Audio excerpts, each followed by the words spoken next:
ilog, Penoy at Balon. Tayo, kapitolyo ng bansa. Ayan. Economic growth. Nasa kundilyo o nasa laylayan tayo.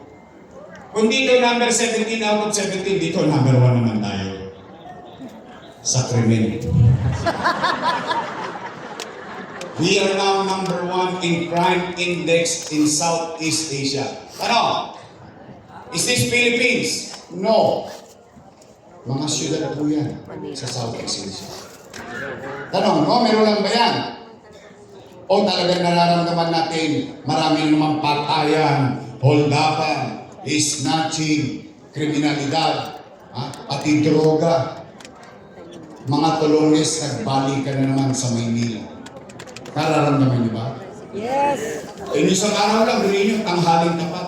Saan ka nakakita? Bata, 2. Jeepney driver. Akala lang na mamalimos. Yung pala sinagpang yung kita ng buong jeepney driver. Diyan sa tabi nyo. What's happening to us?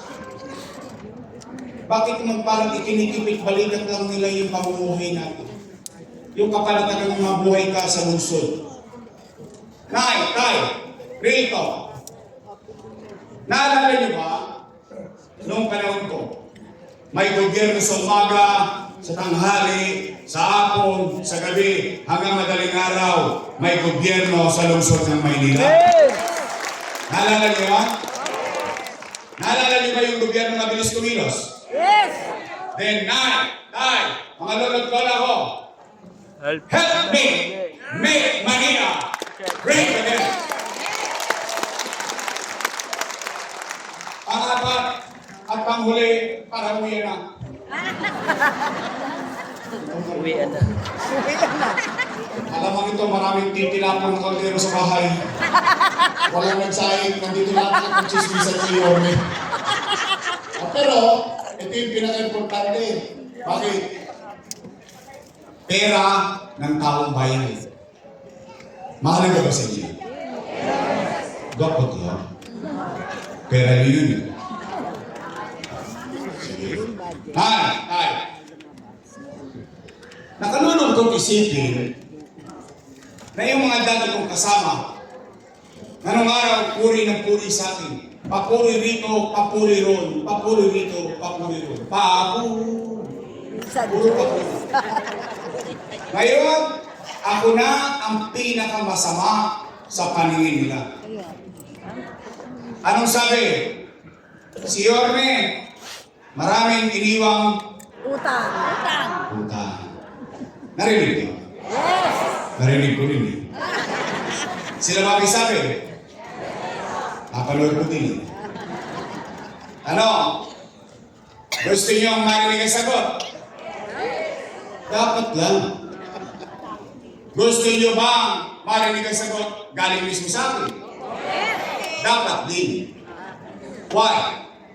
As a matter of universal rule o sa pangkalahatan, ang leader dapat pinaninindigan niya yung bagay na ginawa niya sa kanyang mamamayan. Dapat maging responsable siya sa bagay na ginawa niya sa taong bayan. Hindi para magturo, magsisi, at sisihin dito, sisihin dyan. Dapat, you have to own it. Palindigan mo at hayaan mo ang taong bayan ang magdesisyon kung ikaw ay tama o mali. Tama po ba? Tama! Ano? Tay, nay, alola ko. Taas ang kamay na may anak dito. May anak. Aba talaga gagawin ba sa inyo? May anak kayo? Yes! May apo kayo? Yes! May pamilya kayo? Yes! Real ko.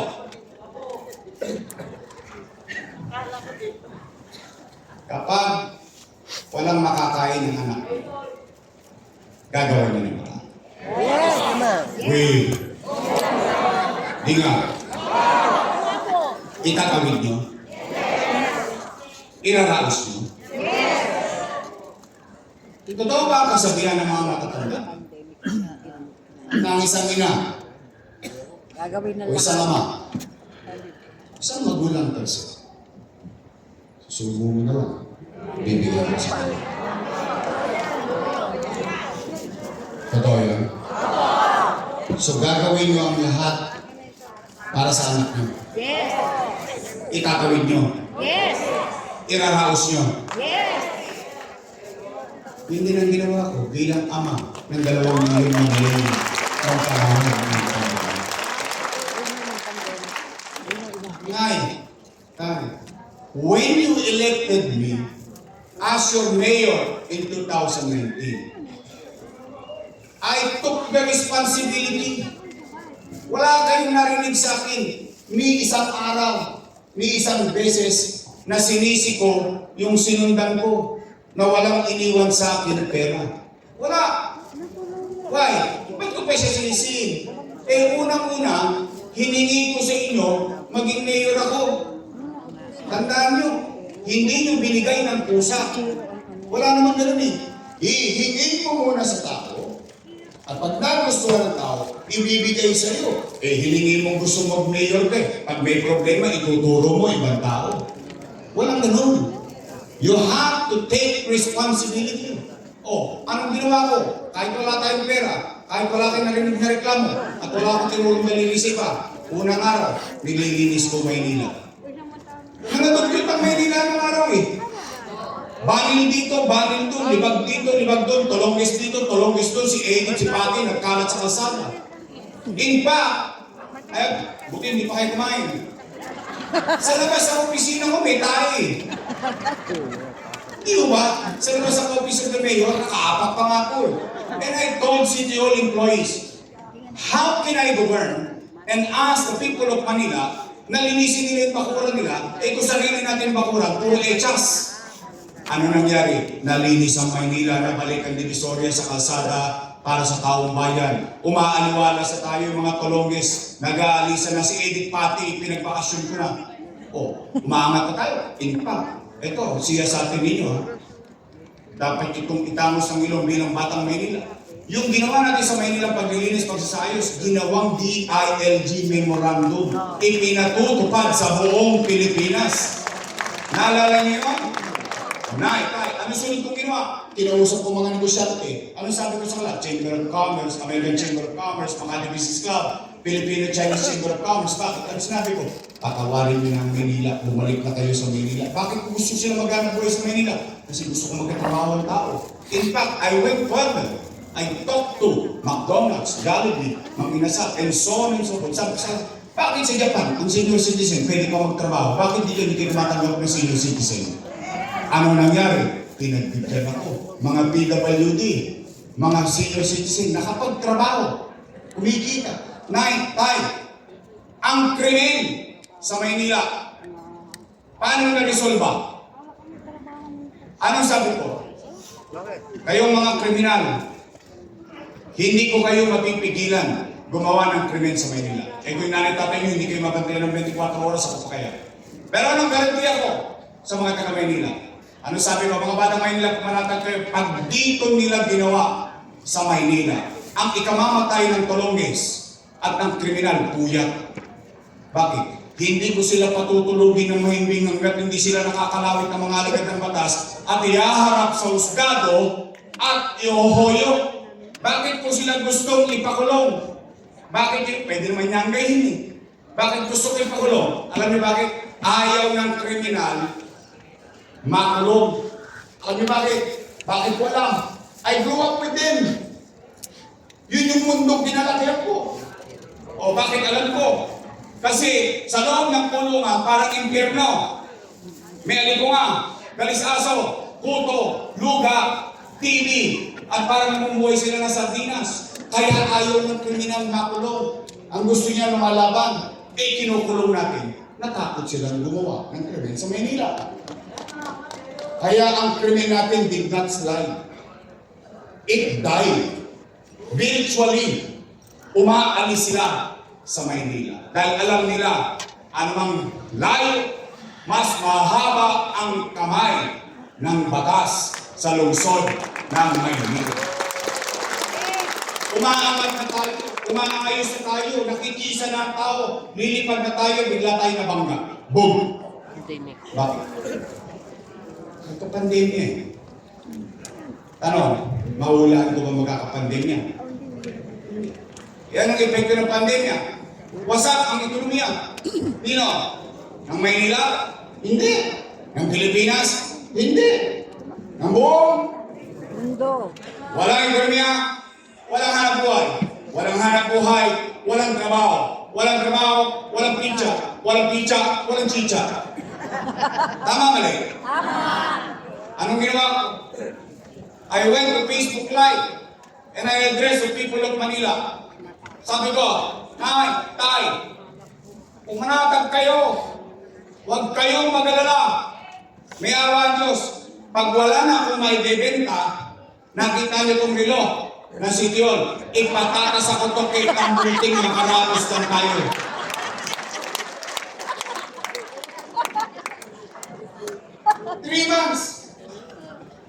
Three months.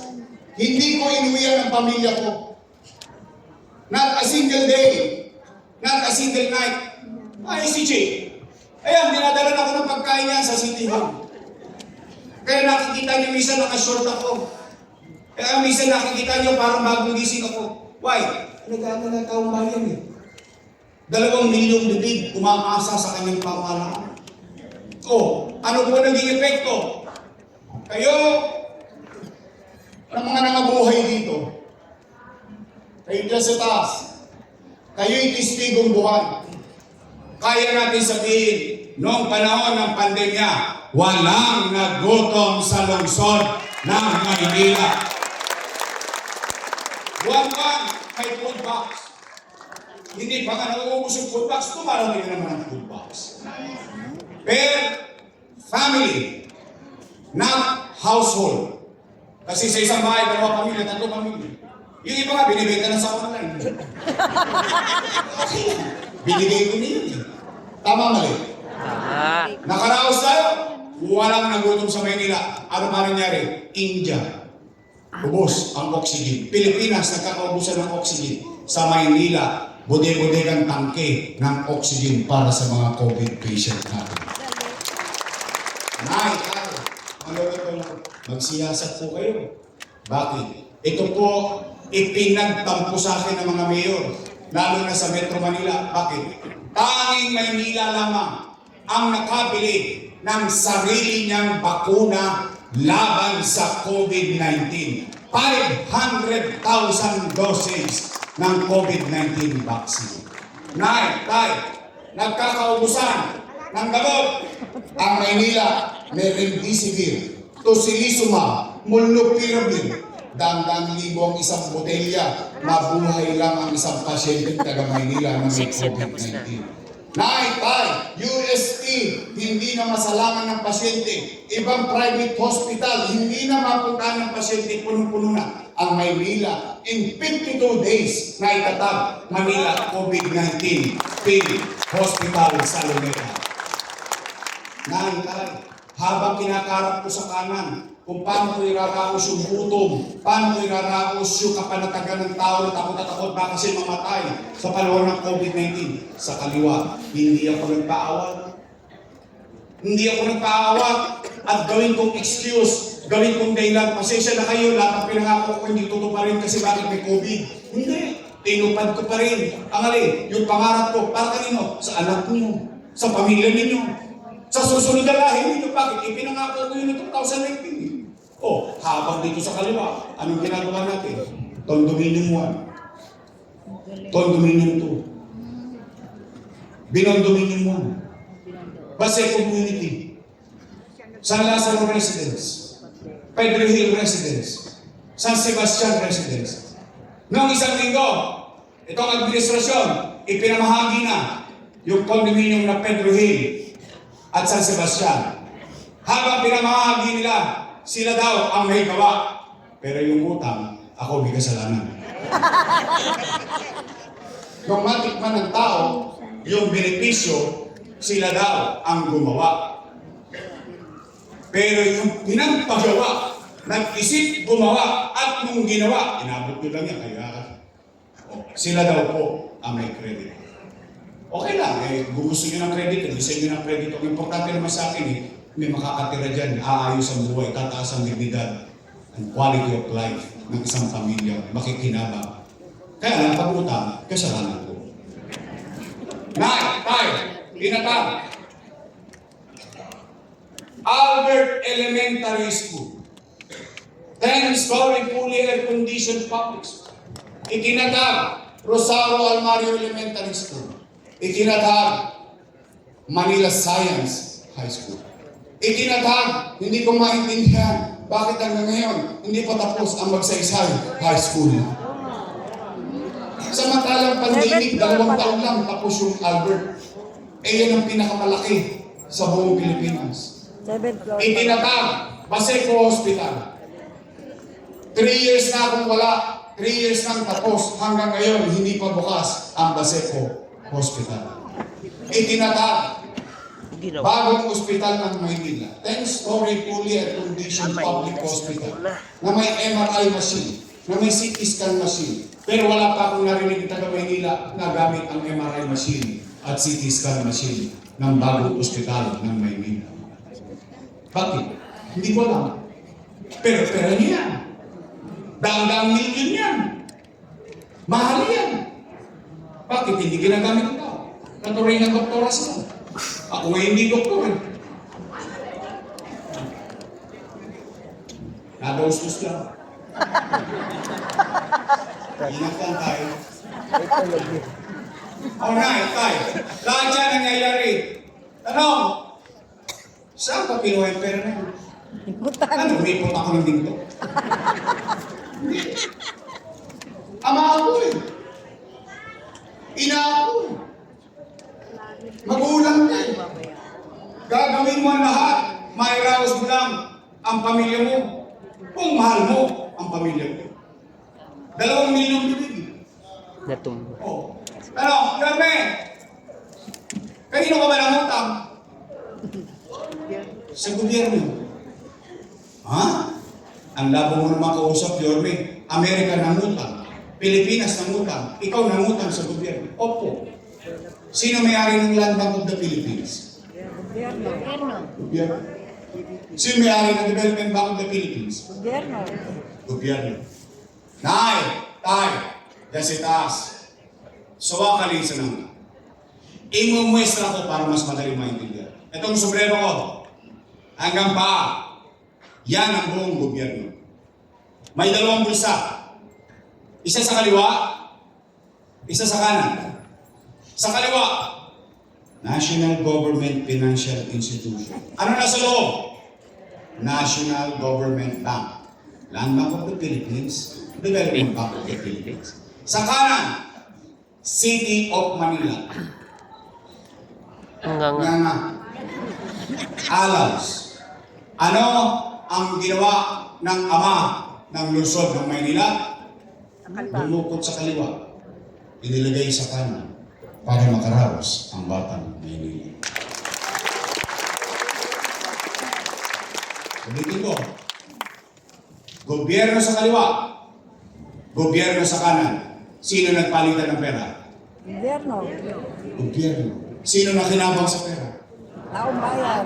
Ayun daw ay mali. Malinaw yun. Malinaw yun. Sige. Kung yun ay mali, edi mali din sila. Pumirma sila. Bakit? Kasama ko sila kumuha nun eh. Tama ba? Tama. Sino ba Vice Mayor ma'am? Ate! Sino nag-aproba nun? Si ano? Wala. Oh, hindi muli. Ba't yung inaproba? Kung mali, pero pagkabigayan ng food box, nakikigat na ako. Tama mali. Tama. Dati tama, nung ako'y kasama. Ngayon, kanina. Ay, tiki. Sige, o, hindi rin ganito. O, ito yun ay mali. Pwede hayaan ko magbayad sa taong bayan. Ipako niyo ako sa krus. Pero ako, at least, kaya ko sabihin. Tapos ang ilong ko. Nakapaglalakad ako sa Governor Force. Sa Maria Clara. Sa Tuason. Hanggang doon sa maisan sa inyo. Hanggang doon kila Chief, makakain pa ako ng burger kahit ako mag-isa. Sila masasabi ko. Salamat sa Diyos. Dito tayo lahat ngayon. Magkakasama tayo. Welcome. Nakakaraos tayo.